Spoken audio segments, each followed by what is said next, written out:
We all love a beautiful rose, right? And we love to think about, okay, now, where's the scratching coming from? Shutting down. We see these beautiful roses that may not be still available in the nurseries or anywhere else around that we can buy, and we just have to have one. And that's where we do our cuttings. That's how I got started. There were all these new roses that were not on the market, and I wanted them. I wasn't going to wait 5 years for them to come on. So I started rooting, and I didn't root just a few. I was rooting 50 to 100 at the time. So, we're going to talk about increasing your enjoyment. First, you have to have an objective, and that is, that you just have to have all these things, right? So you can have something like that, and I can tell you right now, that's way too many for an old folks like me. But there is some equipment you need. It is not much, and it's not expensive. You need a good sharp knife, a rooting hormone. I don't know that Rootone is still available, but there are other ones available. A potting soil, clean pots, and you say, why clean pot? I'm just going to put dirt in it. But they may have some disease or something in the pot, so it's just good to clean them. I do a lot of mine with plastic cola bottles, and the clear ones are better. Coca-Cola now has that shaped bottle, and while it'll do for one rose, it's not quite as big around as, say, the Dr. Pepper bottle I have on the table. And mainly, you need disease and insect-free cuttings. And then you're going to go out to your garden and you're going to select what it is you're going to want to propagate. You want to select cutting that has just bloomed. And you can see from mine over there, boy, they have really just bloomed. Disease and insect-free. And you need at least 4 sets of 5-leaflet leaves. And we'll go into that more later. We're going to take these 4 leaflets and we're going to remove the bottom 2. The top 2 are left on the stem, and that's what helps to produce roots and whatnot. The 2 that you remove, the eyes there, will go under the ground and in the dirt. And that will be the root system for the plant. And if you happen to have a 3-leaflet leaf at the top where the bloom was, we'll remove it too. And you can use that to root a rose, but it's going to take longer, and it's not going to be as strong as a 5-leaflet leaf. I usually take my stem and make a slant head cut underwater so that the water, if the rose sucks up a little water in place of air, it will move in place of the air bubble. And air bubbles can kill a rose. So let's cut it underwater. And then I make little cuts or scrapes or whatever you want, about 2 of them, about 1 inch above, on each side of the rose, being careful that I don't damage the eye that I'm scraping around. So Patsy, just to be sure, these are parallel with the stem, right? Yes. For a long time, I did it with my thumbnail. I scraped them. And it got to be easier with a knife than it was a thumbnail. Yeah. Okay? I like to soak my cuttings after I get them prepared before I put them into the pots with a little Super Thrive and Coral Root Activator. Now, I'll admit there's times I don't use Coral Pool because it gets thick in the container and I get tired of buying bottles of it, so I'll just go with the Super Thrive. And you don't need but a few drops to put in that cup. And then I like to cut the bottom of the stem up about 1/4 inch. And in reality, I never use the clippers. I stick my knife in about 1/4 inch up and go down. And I'm usually in the house on the washing machine with my newspaper underneath, and it's easier to cut that way.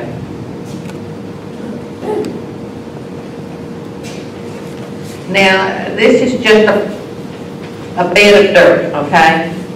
But you're going to be using, I assume this time of year, a pot to root them in.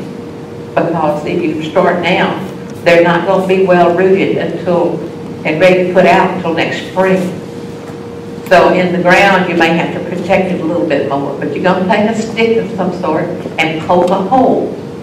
And the hole is there so that when you dip the dry stem into your rooting hormone and shake it all off and then put it in that hole, that you're not scraping the rest of it off as it goes in.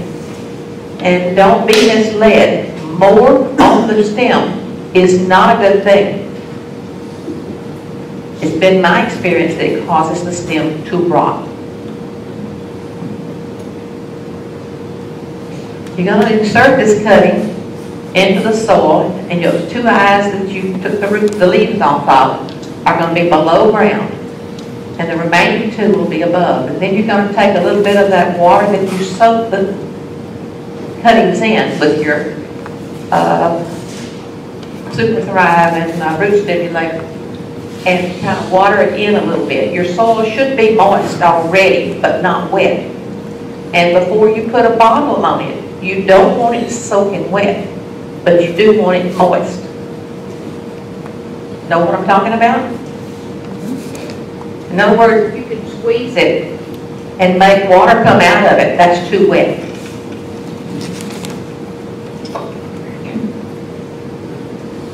And then you're going to cut the bottom off of your soda bottle. You can remove the label if that's what you want, but you can leave it also. And if you're using the bottles, I cut off the terminal leaf. The reason being that it will touch the outside of the plastic bottle, and then a little mold will start forming. And with it cut off, you don't have as much contact, so you don't lose as much of your leaves after that. You mean like of the 5 leaflets you cut off the tip? I cut off the terminal one, the single one. Patsy, once the mold starts, can you treat it in any way? I would tend to just remove the bottle, take the mold out, put the bottle back on. I found that the label also makes a good place to cut the bottle. And I can't cut all the way around with a knife, so I end up having to put the bottle between my legs and finish it. It won't stay still for me otherwise. And it does better if the lid's on it when you're cutting it. That way all the air doesn't go out of it. Now this bottle's going to need to be screwed into the ground about 1 inch down so that it will form a good seal and make you a miniature greenhouse. And sometimes you just kind of turn it, you know, back and forth, back and forth. If you happen to have some pieces of bark in there, you may have to kind of make a circle with a stick or something to get it down in there. Then, after I get it all down to the ground, I put the lid back on. Now, the next day, you're probably going to see some moisture inside that bottle. That moisture is good, unless you've got too much of it. If you want to see what's going on in a week or 2 or 3, and you got moisture up and down it, all you got to do is just grab the bottle and go, and it pops off the moisture to the bottom, and you can see without removing it or without taking the lid off. How do you do that? Oh, you don't even have to do that. Just squeeze it and and let it go. Okay. And the water all goes down to the bottom. And the inch down into the ground will give it a tight fit. And now, from now on, it will self-water. Now, if you're in a very, very dry period, you can take your water hose and back off a little bit and just, put your finger over the end and kind of squirt the ground a little bit. But you don't need any in the bottom. Patsy, is this out in the sun? I did miss that, didn't I? You want it in bright light, but not in direct sun. It will burn it through this bottle in the direct sun.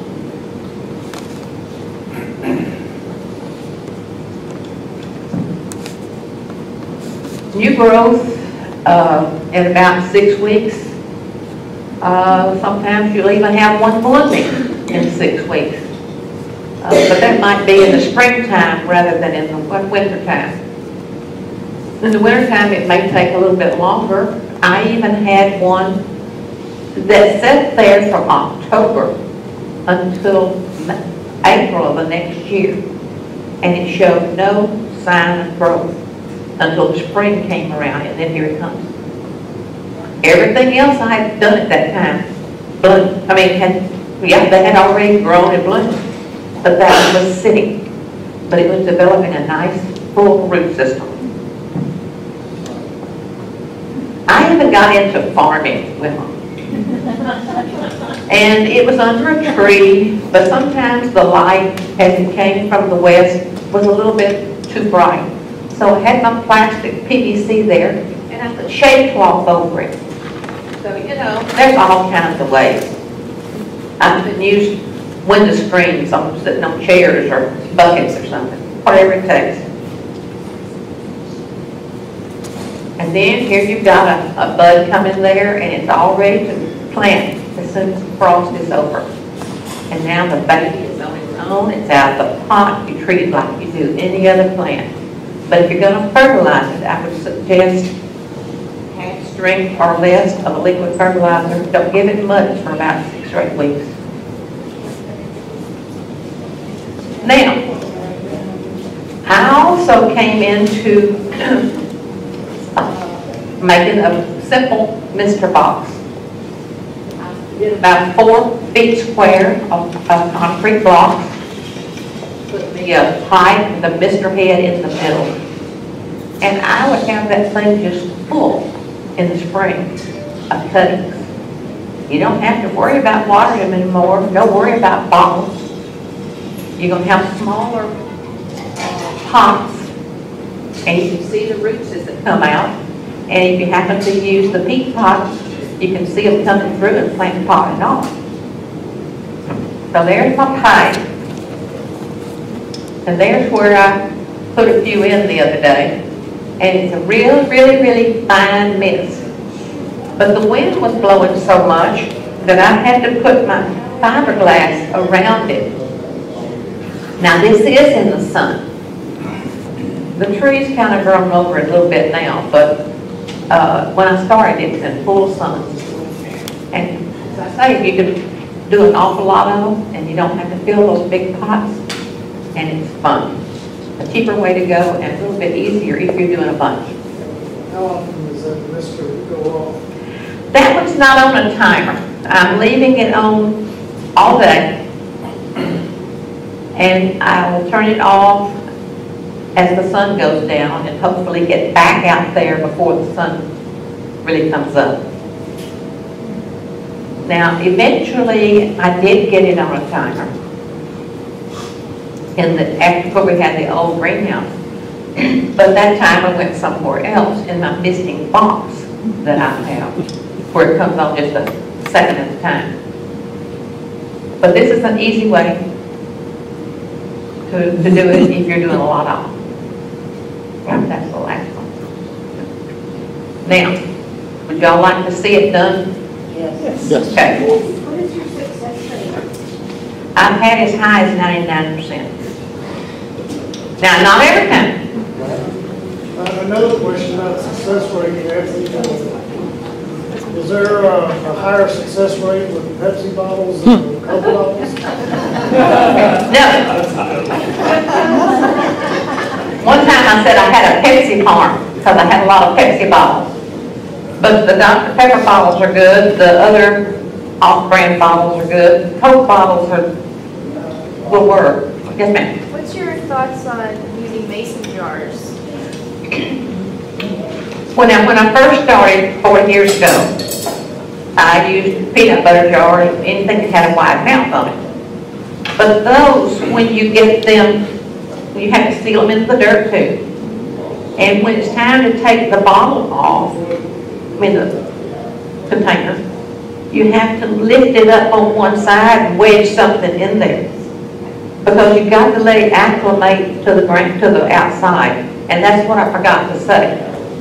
When you're ready to take the bottle off, unscrew the cap, leave it off for a couple of 3 days, and then late one evening, after the sun is not so bright, remove the bottle, water it, and it'll acclimate overnight. But I tried one time taking some off in the middle of the day. 2 hours later, they were this way. So it does pay to do it late in the day. On, say like miniatures, could you, instead of using the big Coke bottle, do you think you could use those little water bottles? You can use water bottles, juice bottles, whatever, How long do you leave the roses? until I see roots.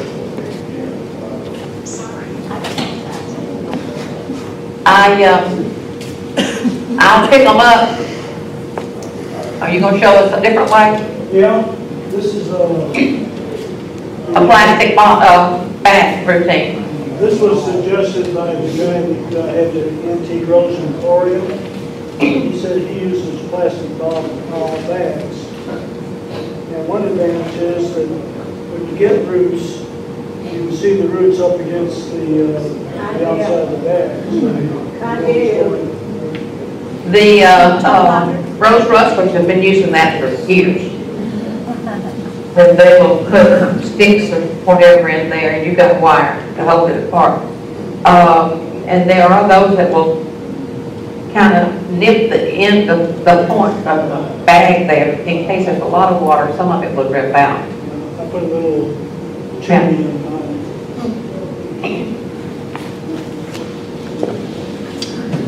Okay, I've got my pot of dirt. It has been moistened.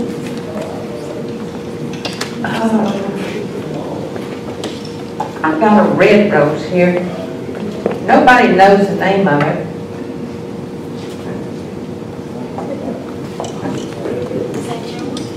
Huh?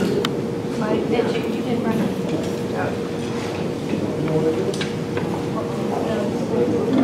Let's see where my eyes are.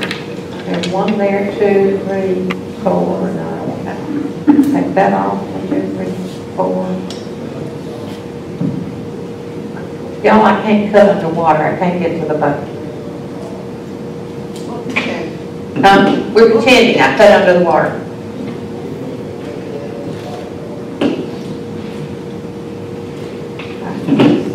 Do you take off thorns? If they're in your way, I'm going to make a scrape down there, and one there, and there. And I'm going to show you how I cut it in place of the, how I stick my knife in, go down, and cut. Since I'm using a bottle, I thought I had 5 leaves that leave there. I'll cut the ends off. Did your cut on the stem go all the way through or just? All the way through. Now, if you wanted to use your clippers and do it this way, but I always get it offside. I do dry it off.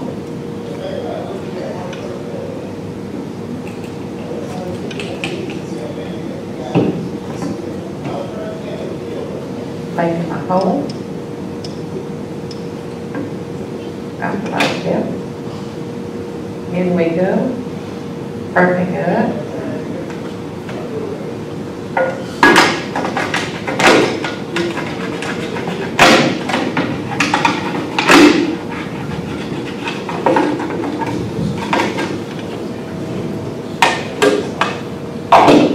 that last 2 inches just doesn't want to cut. Lid off till I get it on.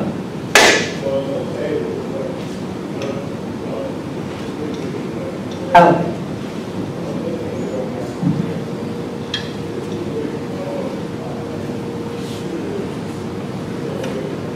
I'm sorry I didn't put any stuff in there, y'all. Put a little water on there. Now put the bottle on. And then I kind of turn the dirt back around it because it kind of messes it up a little bit. Put the bag back on, I mean the lid back on. It's ready to go. See how simple it is?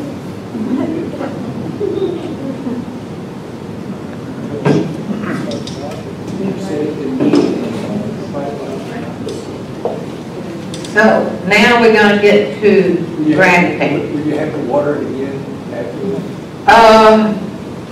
You might, if the outside starts looking a little dry, you might just take a water hose and just kind of squirt some on it. Don't stand over it with the water hose, that's too much. Just kind of squirt some on it periodically if it's really dry and doesn't rain. Any more questions on rooting? So is that a climbing rose, the really long one? This is Fortuniana. That's what I graft onto. We're going to get to that next. Did you have one? Yeah, is that rose soil or is that just plain old rose soil? Well, it's Miracle Grow, potting soil. And there's a place for that fertilizer. It's got some, but not enough to hurt it, I don't think. No problem. I've gathered dirt out of the rose bed and used that with no problem. But this is a little bit lighter. What kind of light does it like just to grow in the pot? You're going to want bright light, Bright, same as. but yeah, Okay, bright light, but not full sun. not direct light. Okay. Yes, ma'am. About how long does it take to expect roots? It's going to take about 6 weeks for you to get enough leaves and all in here to fill up the bottle. And when it starts kind of pushing out to the top, you know it's probably ready to take the lid off and then the bottle. So it'll start growing leaves. Yes, Okay. it'll fill the thing up with leaves. Yes, ma'am. How long do you soak in the super dry before you plant? No certain time. Okay. I'm just doing several. Oh, and the one thing you must do is mark it, label it. But now, if you want to put some paper labels on them, because you're doing a bunch of them, and then pop several at a time, then that can be done too, and you can just leave it in the water until you get root follow. Any more questions? Well, let's go to the grafting then. I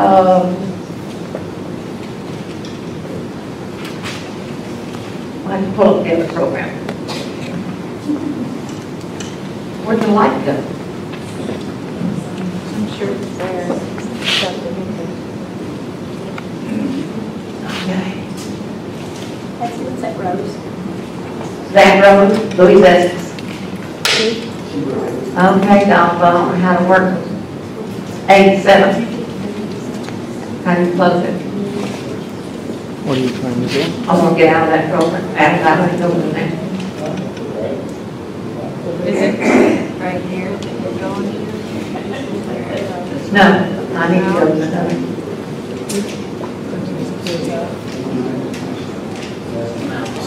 Don't have. Okay. You may have.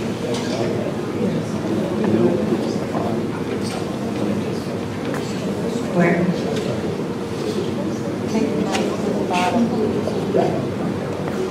No, it's right here. She's moving it. It's on there. Except what? The X in the top. Okay, someone else is up here. On the X. Move.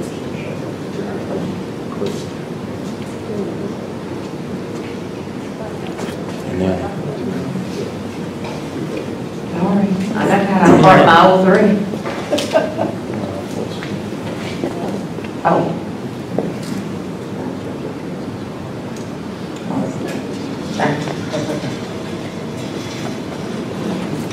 Nobody ever said I was technically smart.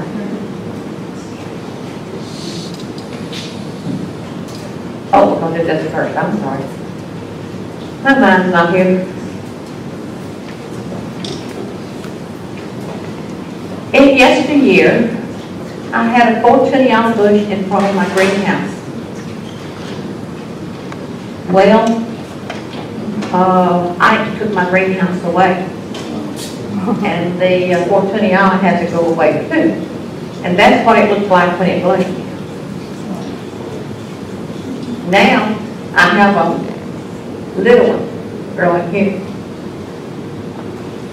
You can see it a little bit fuller. Anyway, that's what I have to get my wood off of now, because I don't have my big one anymore. Basically the same things as you had with the cuttings. You've got to be sure your knives are sharp and sterile. It's important that they're sterile because you're making cuttings and then putting something else together. What do you do to make them sterile? I use parafilm M to hold the two pieces together.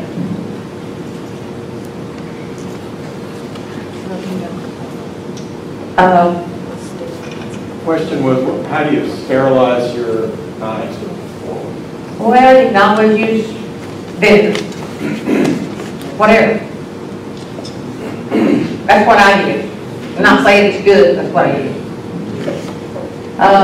Again, with usually I am rooting and grafting my 420 and my other one together. You can pre-root your 420 sticks if you want to. But I just do it all in one time. I lose a few, but not too many. You want to match the diameter of both woods, both the 420 and then the one you're grafting onto it, which would be your scion wood. And then to prepare for the graft, what I do is take the scion wood and on the end of it, I am making an upside down V. I'm cutting slice off one side and then slice off of the other. If you get a nice good point on it, it's better. Can you see what was up? Can you see that you got to slice off this side and slice off that side to make a point? What is scion? Scion. Scion. That's Mr. Lincoln, or just Joey, or whatever. That's the wood you're grafting on. That's your scion wood. The bloom you want. The bloom you want. The rose you want to graft onto the other. And then I take my knife and I cut down about an inch, or whatever the depth of my V was on my other one. And that's what you put the point of the other one into. So as we, okay, I'm going to the back. As we insert one into the other here, you want the cambium layer on both sides of the rootstock and the scion wood to match up. And I try to put an eye right in the V there. Doesn't always work, but you want that match as good as you can. And you don't want a hole down in the bottom underneath this. It needs to go all the way to the bottom. Am I making sense? If you have a hole there, then it'll begin to rot later, and the bush won't last as long. You cut the butt eyes off the rootstock? I do. Mr. Mills does. Now, I use parafilm M tape Now, I've got 2-inch tape over there, but I always cut it in half. 2 inches is too much at the time. And I hold the pieces together as tight as I can possibly get them and start my tape wrap. And the tape seals the moisture out so that you can't get the rains and whatnot in, and it keeps the 2 pieces together. What is the tape called? Parafilm M. And this one was grafted late in the fall, so come next spring, it's taken here, the tape is off, it's beginning to grow, and with it being springtime, it's going to really flourish. See how it's gotten a little bit bigger there. And then you get all these new grafts, new shoots coming out. Now, on the Fortuniana, sometimes you get some up and down here, or real close here if you have not DI'd them all well. And they come out green, and grow really fast. And you get one of those, pop it off as quickly as you can. So there's ready to plant. See, that one's growing big there. Ready to go in the ground too. So now you can be proud of your accomplishment. Yes, sir. Patsy, so you make the graft, and then you root that Fortuniana in like you've described before? Uh-huh. Okay. It looks like you've got 3 scions there on one root side. Is that how you normally do it? It's not. I had one down at the middle. Sometimes, you know, everywhere there's an eye, there's usually 2 or 3 eyes. So therefore you can get multiple stems coming out. You want the graft 2 or 3 inches above the level of the soil? On Fortuniana, I graft found about 6 inches above, because I like to be able to add as much mulch as I want, and I have done it 10. That's a little high. Because I want to be sure that that does not go below ground, because once you put it in the ground, it's going to sink anyway, some. Any plant's going to sink after you put it in the ground. So, we'll get me some light again. Yes, ma'am? What happens to the parent straw? Should you leave it on and take it off? It'll come off. Okay. It's split and come off, and if it bothers you after a while, you peel the rest of it off. That's a good question. No, that's a good question. Yes, ma'am? So the one, do you ever just root your stuff straight on, like you showed us first, or do you always use the Fortuniana stock? I mean, whatever. Well, if I'm doing on root, you know, I'll just go ahead and root. If I'm going to graft it, most of mine are going to be on Fortuniana. So I root and graft Fortuniana and the graft at the same time. Well, how do you decide what rows to root and what rows to graft? Is there? I graft everything I can. So, let's have fun. Where do you come up with Fortuniana rows to start with? Because I don't think I've ever seen one. You can buy a plant from some of the antique places. Now, there is one thing I forgot to tell you about rooting. Let me explain that now right quick. Where a stem comes off of another stem, get over here so everybody has a chance. Right here, if you can peel that off, you're going to have more bud eyes there than you will if you cut it. So let's see if we can get it off.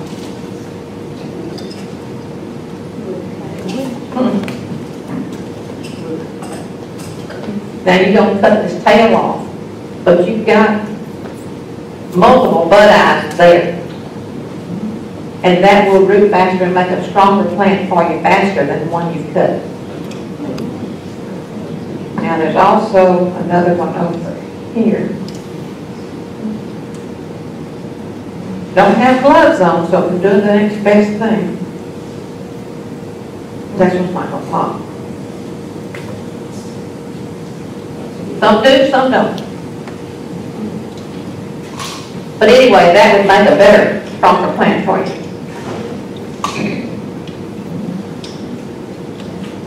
Well, let's see what we've got to grab.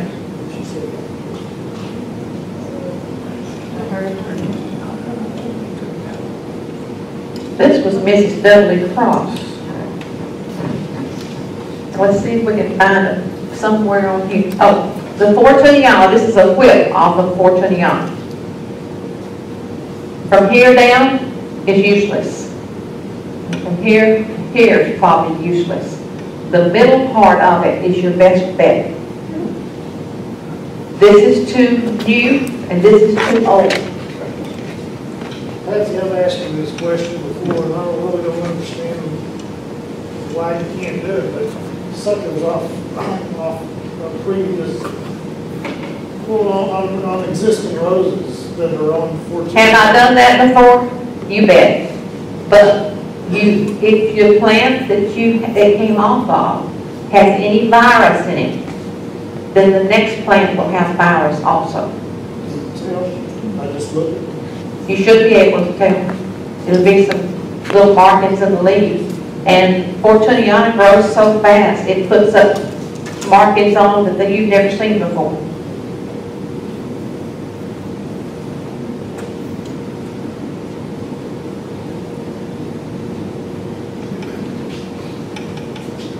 Now that looks about the same size, don't you think, right in there? Can y'all see it? We're going to poke at this. So that needs to be the top of my thing. Oh, it's closer to the bottom than I wanted it to be. There is an eye right here at the top. I'm going to cut it off so that I've got a little bit of distance there before the next eye. And some of the powers that be says not to be ion. But you've got at least 3 here, and they will grow.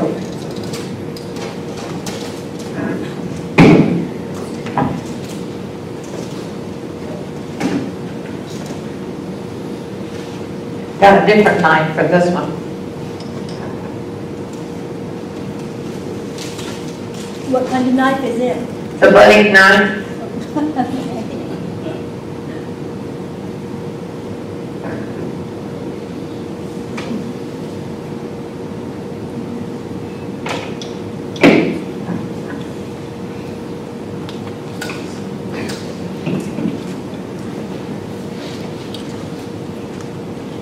Y'all won't get to see me with my wizardry.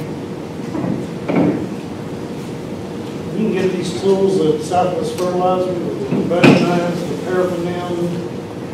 Paraffin, you're going to have to go to a supply place of some sort, of a medical supply place. There's one in Pasadena, Earl. You know where it is. A medical supply, not plants? It's not plants, used for medical stuff. Like a biology lab supply. Okay. I'm going to start cutting now. Some people don't like to cut all this stuff in their hands. But I'm going to take it right here and out I go. Like this one. And I didn't make it as long as I wanted. So we're going to cut one of that one off.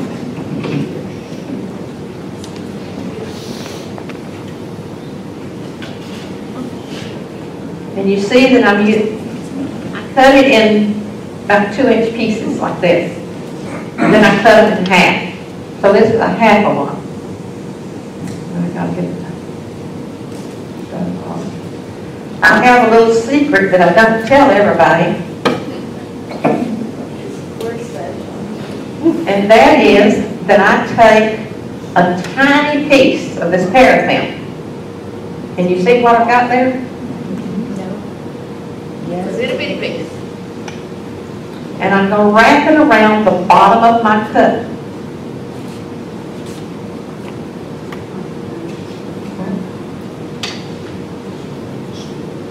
The reason for that is that that cut will keep splitting if you don't have something down there.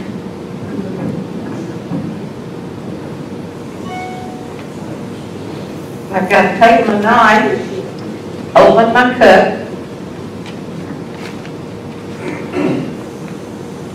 Come on, get in there.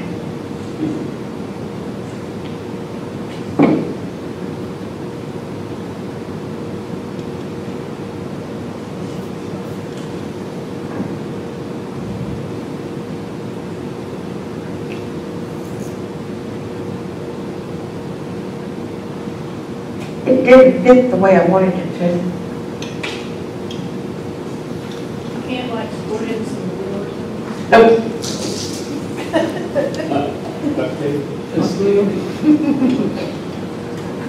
I'm gonna try another piece.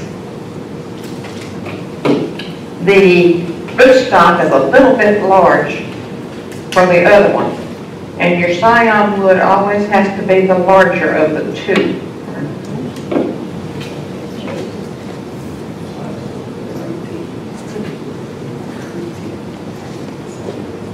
This fits better.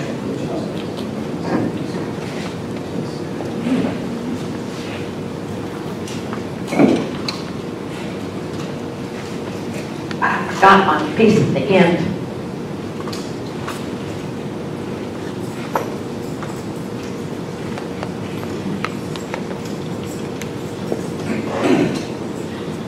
So you take your strip, you're holding these two together, squeezing as you turn.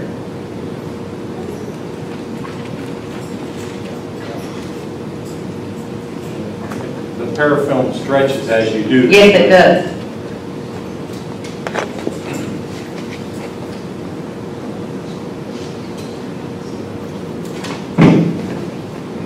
You don't have to DI the whole thing. You can break the suckers off as they come, but I don't like any suckers, any eyes underneath. And you're going to scrape it down the same way that you did your other cutting.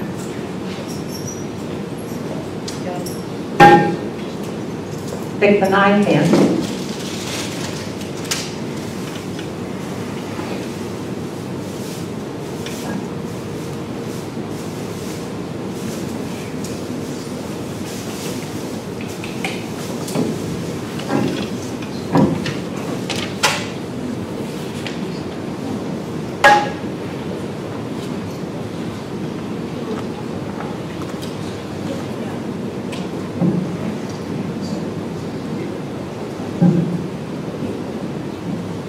Now, you know that my Coke bottle is not tall enough. Now, this is a used one. I did not clean it, I'm sorry. I don't tend to leave it on here. I've taken one like this and then just the middle part of another one and stuck the two together. And so I stovepiped them together. Did you patent that, Patsy? Huh? Did you patent that? I did. Oh, don't have a lid for that.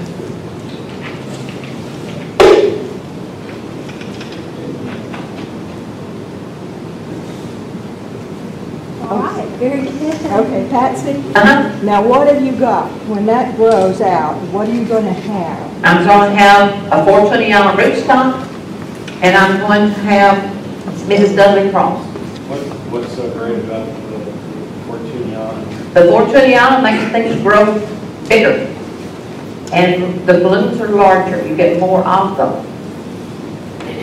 And I probably have 80 to 90% on 420 yarn. I even grafted, I guess, about 50 miniatures on 420 yarn back in '99, and some of them are still living. Are they still miniature or sort of miniature? They're still miniature, but they're gonna give you a little bit larger bloom, a larger plant. We went to Florida to convention, and I don't know whether you remember the old Star Arena or not, but it'll make a plant about like this. Well, I saw one like this, and I had to have it. If anybody else can grow it, I can grow it. So But you don't use a dirty bottle when you do this. Wash it out. Any more questions? Just a comment. All right. To her point,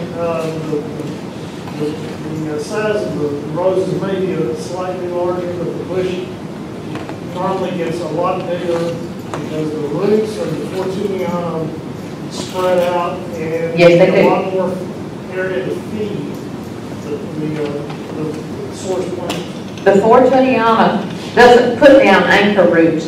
They grow out just under the mulch. So they have to be staked.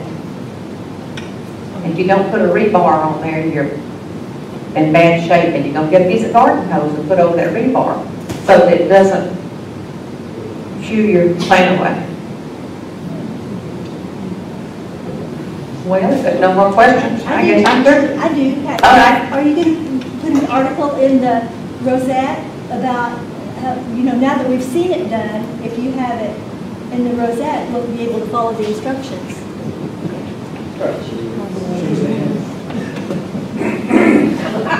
Oh, yeah.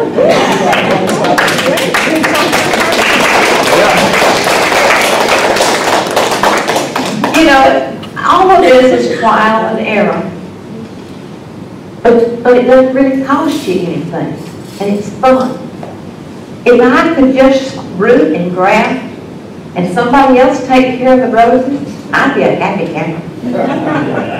Because I much more enjoy the product than I do all the work of the other. Have we got a deal for you? Oh, it comes expensive. Patsy, best time of the year to do this? This time of year is a good time to root, and you can graft now if you have the Fortuniana wood. It takes a little longer now, and there is another rooting dormant wood, like in February when you prune. Oh, it's easy just to stick those sticks in the ground. Get you the 4 eyes. You don't have to have any leaves on them in February. Just get you a stem with 4 eyes on it. Say, okay, there's 1, 2, 3, 4. Cut it. Stick it in the ground, water it, and as you water the roses, water it out in the yard. It's fun. I did that to one and gave it to him. One time we dug it up out of the yard. Don't remember what it was. Yeah, I think I do. I was just thinking about the staking. If you do not stake right away, I have ordered a buttercream but they get a lot of foliage on top, and those breaks are fragile. And I lost a whole bush because I didn't stake it, and you lost that bush. Well, the tiny ones don't take a piece of rebar. You could use those green stakes or even the bamboo stakes, anything until they get a little bit bigger size, and then the the rebar is great. I'll turn off now, let you on.